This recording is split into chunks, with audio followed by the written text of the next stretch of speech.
Hi, this is Bill Meeks, and I'm here to teach you everything you need to know to get started with vWorker.com. Okay, well here we are at the front page. We're going to go ahead and click in up here in the upper right to create account. And they start off, they want our email address, so I'll type that in real quick. And a little CAPTCHA security code. And then they're going to send us an email verification. So if we pop over to our email here, here's our verification email. We'll click in here. And they give us this email verification code. So we'll go ahead and copy that. Then come back over to vWorker and just paste it in and click OK. Now we need to pick a password. And you can choose to have it remember you and notify you of changes to your membership. I will go ahead and click that. That's a nice security feature. And you can sign up for spam too. We're not going to do that. And there, we've created a new account. So now we're signed in, and you can set up an employer profile or a worker profile. We're going to work on the worker profile since we're trying to get work. So go ahead and up here to the upper right and see where it says worker not yet registered, and go ahead and click on registered. And here we just have some basic information we need to fill out. A screen name, what you'll be shown as on the site. And then, of course, we have our password, which will be the same as our account password. Now, our first name for billing and our last name for billing. If we want a company name, we'll go ahead and put that in here. And if you do put in a company name, you have to make sure that you can receive payments under that name, or else things will get screwed up. So just make sure that's okay. And then we'll go ahead and select our country, which is already filled out there for me, and our time zone. We'll put Alaska. And then a billing address.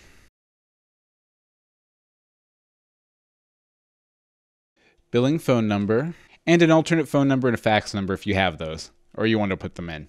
And then they're going to want you to fill out your W-9 information, and they make you check this box. I affirm on penalty of perjury that I am subject to United States taxes or not subject to United States taxes. I'm going to assume you're in the United States, so I'll go ahead and click subject to. Click next. All right, and here they'll ask you to fill out your W-9 information. This is just basic information such as your name, business name, address, social security number, employer identification number. I'm not going to fill this form out right now because I'm doing this with a sample account, so it would actually be against the law for me to fill this out right now. But you'll want to go ahead and fill this out if you're subject to United States taxes. Okay, and now they're going to want us to select how we want to receive payments. You can do a snail mail check, Western Union, Payoneer, PayPal, or Skrill.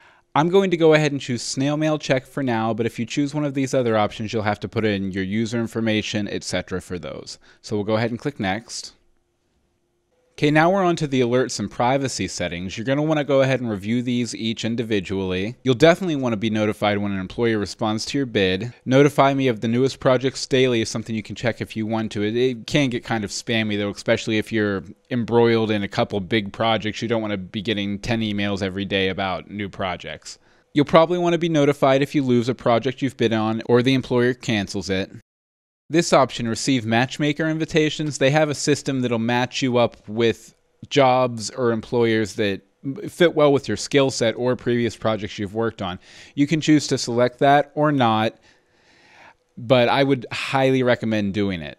You can choose to receive your emails in HTML or plain text. That depends on your mail client, so choose accordingly. You can be informed of changes to your membership on the site, which is a good security feature. It gives you a notification if someone goes in and tries to change your PayPal email or something like that. And then you can choose whether or not to have on-site instant messaging with your clients. You can enable it or disable it. Set yourself to busy or online. And you can even set up a custom sound effect. Now under privacy and security, you can hide the dollar amounts of the jobs in your profile, which can be handy if you bid differently on similar jobs depending on who the client is, etc. Sometimes you might want to hide that information. That's up to you. You can check that or not. They don't recommend it, but there is a usefulness to it. And you can choose for it to remember your payment information, which is handy, but a security risk, so that's a judgment you'll have to make for yourself. And you can choose whether or not to give employees your phone number. I'm going to go ahead and do that, and then go ahead and click next. Now this is the My Filters section. It's a nice little feature that tailors the site to you instead of giving you every possible job imaginable. It'll just show you the jobs you're interested in. Now, when you go down here, you can go ahead and select to show you all categories or a specific one. I'll go ahead and choose writing and translation and a couple subcategories within that. And you can select a customized budget range. I'm going to go ahead and make sure that we only see projects that have a budget of at least $100. And then you can go ahead and choose if you're fluent in English. I'm a native English speaker, so I'll choose that option. And choose what type of economy you're in. And we're in a mature economy here in the US, so I'll go ahead and choose that.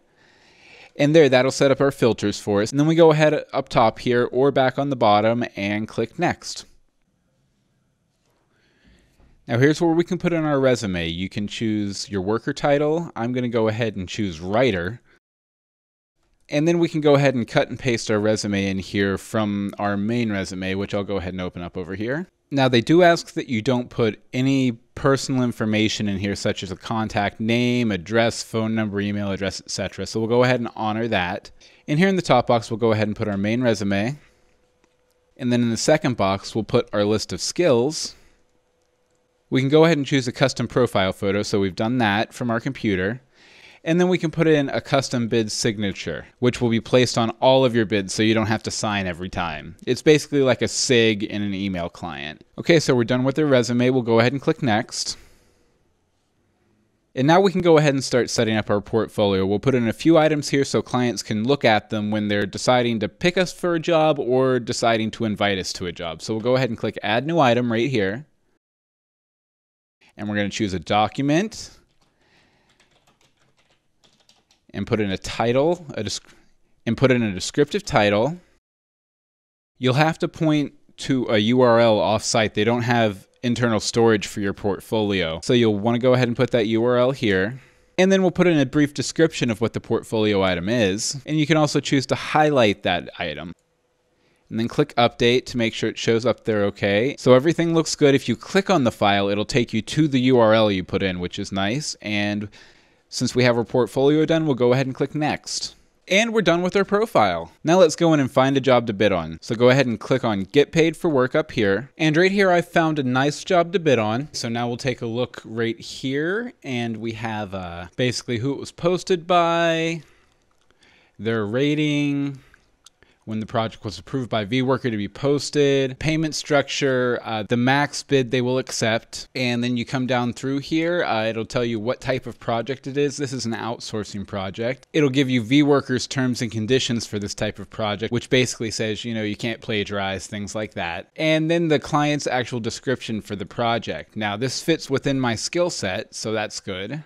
Okay, so we want to contact this client. So come down here to the bottom of the page and you can choose to either send them a message, place a bid and send a message, or place a solo bid, which is basically just telling them how much you want to bid for. They don't suggest that unless you've already been in touch with the clients. So we'll go ahead and place a bid and send a message.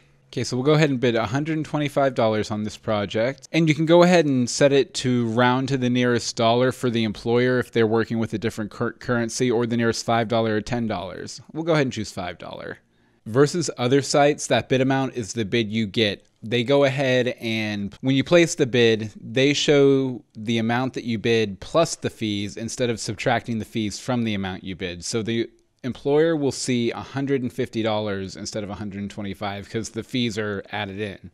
Now here you can put in an expert guarantee, which is basically putting some of your own money up front to make yourself appear more credible. I really don't suggest that, but they say, you know, that'll help you stand out from the crowd and everything. So if you want to go ahead and put a percentage of money, of your own money up front to make yourself look better, this is where you do it. And here's where you would put in your full proposal, listing your credentials, any questions you have about the project, etc. And then some employers will request that you read everything through and check this box saying that you did. If they feel like you didn't do that, they can report you, which could negatively affect your account. So I make sure to read everything clearly. And then they'll want you to type in a summary here just so they know you read it. And then if we go ahead and click on advanced options, you can attach a sample. You can do a custom bid signature, and you can choose whether or not the site will let you confirm your message or not before it actually sends it. So we'll go ahead and leave that checked and then click send. Here's a brief summary of our bid. This is basically what the employer will see when they get the bid. So just review it, make sure everything looks good. and then go ahead and verify that you've read the terms and conditions in the worker legal agreement, and then click Confirm Bid. And there, our bid's placed, which allows us to private message with the employer, IM with the employer, etc. And now we just wait and see if they select us. And that's about everything you need to know to successfully sign up for a profile and place a bid on vWorker.com. So get out there and get bidding.